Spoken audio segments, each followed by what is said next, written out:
మూడొస్తు చాలు మనకి ఇద్దరికి వెహికల్ పాస్ కార్ పాస్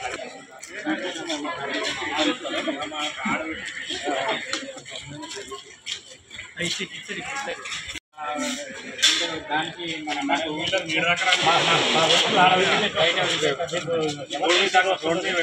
ఒక మూడొస్తు చాలు మనకి ఇద్దరికి వెహికల్ పాస్ కార్ పాస్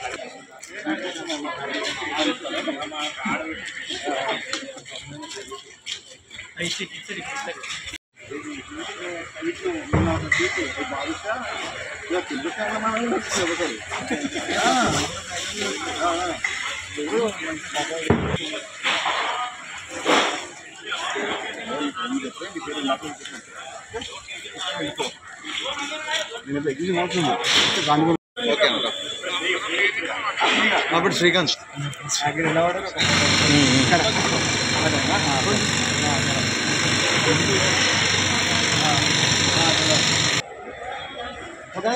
అడుగు రిపోర్ట్ రా నీకు పొలిటికల్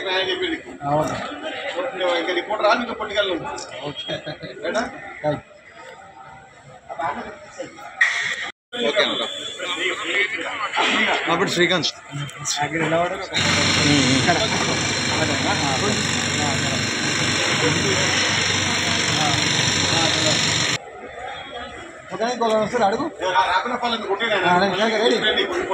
అడుగు రిపోర్ట్ రా నీకు పొలిటికల్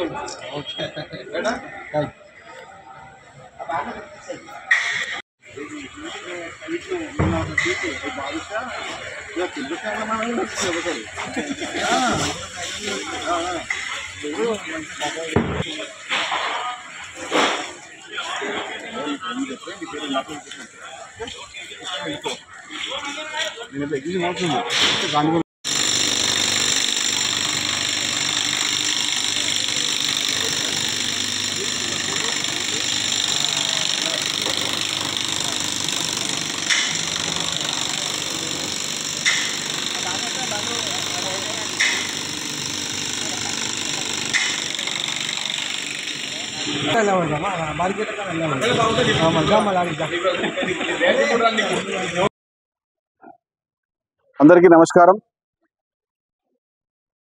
జూన్ 8, 2020 సంవత్సరంలో ప్రారంభమయ్యే చాపమంది ప్రసాద్ యొక్క ముఖ్య కార్యక్రమంగా తెలుసు అనే విషయానికి భక్తి సోదరుల యొక్క ప్రోద్బలంతో వారి యొక్క సేవా కార్యక్రమం ప్రకారంగా ఎప్పుడు 180 సంవత్సరాలుగా కానీ విని ఎరగని ఈ రీతిలో ఈ సేవా కార్యక్రమం 180 సంవత్సరాలుగా కొనసాగుతూనే ఉంది. దానికి అనుగుణంగానే ముఖ్యమంత్రి రేవంత్ రెడ్డి గారి సూచనల మేరకు మంత్రి పొన్నం గారి ఆధ్వర్యంలో ఎప్పుడు ఏ సమస్యలు రాకుండా భవిష్యత్తులో కూడా ఎలాంటి సమస్యలు లేకుండా కొన్ని ప్రణాళికాబద్ధంగా ముందుకెళ్తా ఉన్నాం. ముందుగా చూడవచ్చు, ఇంతకు ముందుకు కేవలం 20 నుంచి 30 క్యూ లైన్ మాత్రమే అందుబాటులో ఉండేవి. ఇవి ప్రత్యేకంగా 42 క్యూ లైన్ ఏర్పాటు చేసుకున్నాం. ముఖ్యంగా మహిళలకు, వృద్ధులకు, వికలాంగులకు ప్రత్యేకంగా, ఎందుకంటే వాళ్ళే మా విఐపీలు కాబట్టి.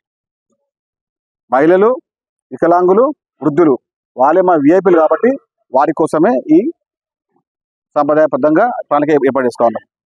అతిథి దేవోభవ కర్ణాటక నుంచి, బీహార్ నుంచి, మధ్యప్రదేశ్ నుంచి, ఉత్తరప్రదేశ్ నుంచి అటువంటి మన బాధితులకు కానివ్వండి, రోగి కానివ్వండి, మన భక్తులు చెప్పు కానివ్వండి, మనం ఏ పదం అనుకుంటే ఆ పదం దానికి తోడుగా అండగా ఉండే విధంగా అతిథి దేవోభవని వారికి ఎలాంటి సమస్యలు లేకుండా దాదాపుగా ఒక బద్దిశాల పిత్తి ఒక సేవా సంస్థ కానివ్వండి, అగ్రవాల్ కానివ్వండి, అదేవిధంగా జైస్వాల్ కానివ్వండి, అదే వాల్మీకి కానివ్వండి, 5-6 సేవా సంస్థలు ప్రత్యేకంగా గత జూన్ 5 నుంచి జూన్ 9 వరకు ఉదయం, మధ్యాహ్నం, సాయంత్రం వరకు భోజన సదుపాయాలు ఏర్పాటు చేస్తూ ఉన్నారు. మా యొక్క ఉద్దేశం ఏంటంటే మేము ప్రత్యేకంగా కొన్ని టోకెన్ సిస్టమ్ ఏర్పాటు చేసుకున్నాము. దాని ప్రకారంగా వస్తే సమయానుకూలంగా ఎలాంటి సమస్యలు మనకు ముందుకు రావు. గతంలో కన్నా భిన్నంగా, ఎందుకంటే ఇప్పుడు ఫిషరీస్ డిపార్ట్మెంట్ ద్వారా 150,000 పైచీలకు మన కొరమీన్ చేపలు అందుబాటులో ఉంచాం. వారికి ప్రత్యేకంగా వారి కోసమే భక్తులకు ఎలాంటి ప్రసాదం ఎంతైనా పర్లేదు అని చెప్పి అన్న భక్తుల కుటుంబాలు వాళ్ళు దాదాపుగా 3 లక్షల నుంచి 4 లక్షల వరకు సరిపోయే విధంగా ప్రసాదాన్ని వాళ్ళు ఏర్పాటు చేస్తున్నారు. కాబట్టి వారికి జన్మత స్వతహా తెలంగాణ రాష్ట్ర ప్రభుత్వం ఇప్పుడు రుణపడి ఉంటుంది.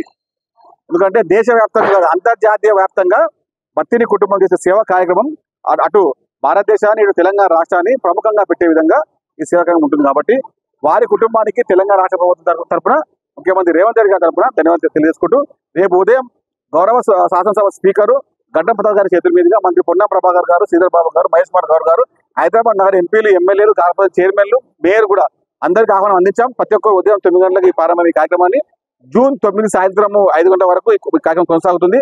దేశవ్యాప్తంగా అంతర్జాతీయ వ్యాప్తంగా బత్తిని కుటుంబాలకు వారి యొక్క సేవా కార్యక్రమం ప్రత్యేక గుర్తింపు ఉంది. కాబట్టి ఈ కార్యక్రమానికి ఎలాంటి అవాంఛనీయ సంఘటనకుండా అటు జిహెచ్ఎంసీ కానివ్వండి, మున్సిపల్ మన ఎంఆర్ఓ కానివ్వండి, అటు హెల్త్ డిపార్ట్మెంట్ కానీ ప్రతి డిపార్ట్మెంట్ దాదాపుగా 12 అధికారిక డిపార్ట్మెంట్ యంత్రాంగాన్ని ఇందులో భాగస్వామ్యం చేశాము. ఏ ఒక్క చిన్న సమాధానం తలెత్తకుండా ఒక్క మనిషికి కూడా ఇబ్బంది కలగకుండా పూర్తిగా ప్రణాళికబద్ధంగా ఒక మన అధికార యంత్రాన్ని ఉపయోగించి అదేవిధంగా తెలంగాణ రాష్ట్ర ప్రభుత్వం యొక్క ప్రోద్బలంతో ఈ కార్యక్రమం కొనసాగిస్తున్నాం.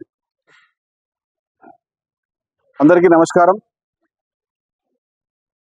జూన్ 8, 2020 సంవత్సరంలో ప్రారంభమయ్యే చాపమంది ప్రసాద్ యొక్క ముఖ్య కార్యక్రమంగా తెలుసు అనే విషయానికి బత్తిని సోదరుల యొక్క ప్రోద్బలంతో వారి యొక్క సేవా కార్యక్రమం ప్రకారంగా ఎప్పుడు 180 సంవత్సరాలుగా కానీ విని ఎరగని ఈ రీతిలో ఈ సేవా కార్యక్రమం 180 సంవత్సరాలుగా కొనసాగుతూనే ఉంది.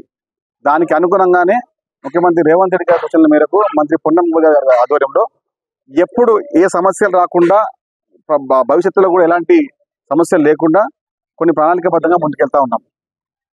ముందుగా చూడవచ్చు, ఇంతకు ముందుకు కేవలం 28 నుంచి 30 క్యూ లైన్ మాత్రమే అందుబాటులో ఉండేవి. ఇవి ప్రత్యేకంగా 42 క్యూ లైన్ ఏర్పాటు చేసుకున్నాం. ముఖ్యంగా మహిళలకు, వృద్ధులకు, వికలాంగులకు ప్రత్యేకంగా, ఎందుకంటే వాళ్ళే మా విఐపీలు కాబట్టి.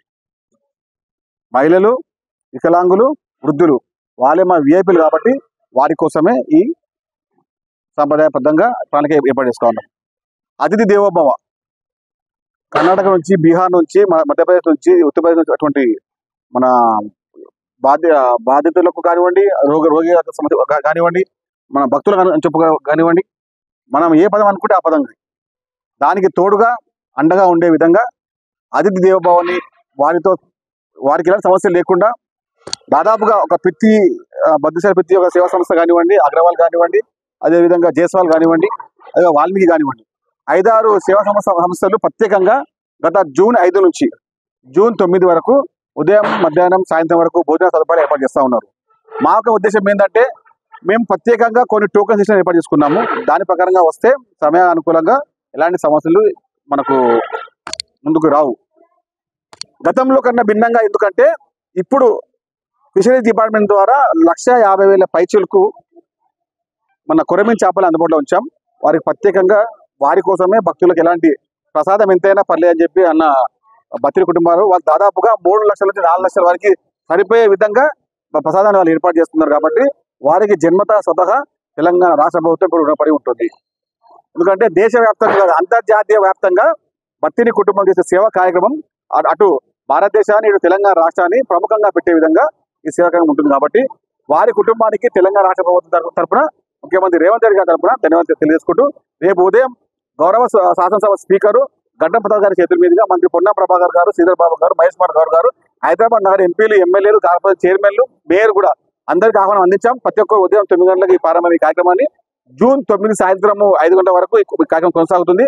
దేశవ్యాప్తంగా అంతర్జాతీయ వ్యాప్తంగా బత్తిని కుటుంబాలకు వారి యొక్క సేవా కార్యక్రమం ప్రత్యేక గుర్తింపు ఉంది. కాబట్టి ఈ కార్యక్రమానికి ఎలాంటి అవాంఛనీయ సంఘటనకుండా అటు జిహెచ్ఎంసీ కానివ్వండి, మున్సిపల్ మన ఎంఆర్ఓ కానివ్వండి, అటు హెల్త్ డిపార్ట్మెంట్ కానీ ప్రతి డిపార్ట్మెంట్ దాదాపుగా 12 అధికారిక డిపార్ట్మెంట్ యంత్రాంగాన్ని ఇందులో భాగస్వామ్యం చేశాము. ఏ ఒక్క చిన్న సమాధానం తలెత్తకుండా ఒక్క మనిషికి కూడా ఇబ్బంది కలగకుండా పూర్తిగా ప్రణాళికబద్ధంగా ఒక మన అధికార యంత్రాన్ని ఉపయోగించి అదేవిధంగా తెలంగాణ రాష్ట్ర ప్రభుత్వం యొక్క ప్రోద్బలంతో ఈ కార్యక్రమం కొనసాగిస్తున్నాం.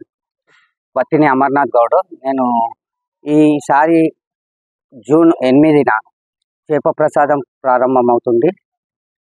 ఇప్పటికే చూస్తున్నారు మీరు, ఆల్రెడీ అన్ని రాష్ట్రాల నుంచి ప్రజలు తరలి వచ్చారు. ఎగ్జిబిషన్ గ్రౌండ్లో ఇప్పుడు ఉన్నారు. ఇంకా అది కాకుండా బయట కూడా హోటల్స్లలో కూడా కొంతమంది చాలా మంది ఉన్నారు. ఈ రేపు పొద్దున అంటే జూన్ 8 పొద్దున 10 గంటల నుంచి స్టార్ట్ అవుతుంది ఎగ్జిబిషన్ గ్రౌండ్స్లో. అయితే వచ్చిన ప్రజలకి ఏమి ప్రాబ్లం కాకుండా గవర్నమెంట్ అన్ని చర్యలు తీసుకున్నారు. అన్ని డిపార్ట్మెంట్లు, ఎలక్ట్రిసిటీ డిపార్ట్మెంట్ అయినా, ట్రాన్స్పోర్ట్ డిపార్ట్మెంట్ అయినా, ఫిషరీస్ నుంచి ఎగ్జిబిషన్ సొసైటీ వీళ్ళందరూ సహకారంతో ఇది వచ్చిన ప్రజలకి అన్ని విధాలుగా మంచి జరగాల, స్మూత్గా సాగాలని మా కోరిక. ప్రతి సంవత్సరం ఎలా అయితే ముందుకు వస్తున్నామో ఈసారి ఇంకా మంచిగా రావాలని మా కోరిక. ఇక్కడ 7 o'clock బయలుదేరారు. పూజ చేసుకోవాలి, ఇంటికాడ కంపల్సరీ పూజ ఉంటుంది. పూజ అయినాక బత్తిని ఫ్యామిలీ ఈ ప్రసాదం ఫస్ట్ తీసుకుంటాం. తీసుకున్న తర్వాతనే ప్రజలకు వచ్చిన ప్రజలకి అందుబాటులో పెడతాం. బత్తిని అమర్నాథ్ గౌడ్. నేను ఈసారి జూన్ 8న చేప ప్రసాదం ప్రారంభమవుతుంది. ఇప్పటికే చూస్తున్నారు మీరు, ఆల్రెడీ అన్ని రాష్ట్రాల నుంచి ప్రజలు తరలి వచ్చారు. ఎగ్జిబిషన్ గ్రౌండ్లో ఇప్పుడు ఉన్నారు. ఇంకా అది కాకుండా బయట కూడా హోటల్స్లలో కూడా కొంతమంది చాలా మంది ఉన్నారు. ఈ రేపు పొద్దున అంటే జూన్ 8 పొద్దున 10 గంటల నుంచి స్టార్ట్ అవుతుంది ఎగ్జిబిషన్ గ్రౌండ్స్లో. అయితే వచ్చిన ప్రజలకి ఏమి ప్రాబ్లం కాకుండా గవర్నమెంట్ అన్ని చర్యలు తీసుకున్నారు. అన్ని డిపార్ట్మెంట్లు, ఎలక్ట్రిసిటీ డిపార్ట్మెంట్ అయినా, ట్రాన్స్పోర్ట్ డిపార్ట్మెంట్ అయినా, ఫిషరీస్ నుంచి ఎగ్జిబిషన్ సొసైటీ వీళ్ళందరూ సహకారంతో ఇది వచ్చిన ప్రజలకి అన్ని విధాలుగా మంచి జరగాల, స్మూత్గా సాగాలని మా కోరిక. ప్రతి సంవత్సరం ఎలా అయితే ముందుకు వస్తున్నామో ఈసారి ఇంకా మంచిగా రావాలని మా కోరిక. ఇక్కడ 7 o'clock బయలుదేరారు. పూజ చేసుకోవాలి, ఇంటికాడ కంపల్సరీ పూజ ఉంటుంది. పూజ అయినాక బత్తిని ఫ్యామిలీ ఈ ప్రసాదం ఫస్ట్ తీసుకుంటాం. తీసుకున్న తర్వాతనే ప్రజలకు వచ్చిన ప్రజలకి అందుబాటులో పెడతాం.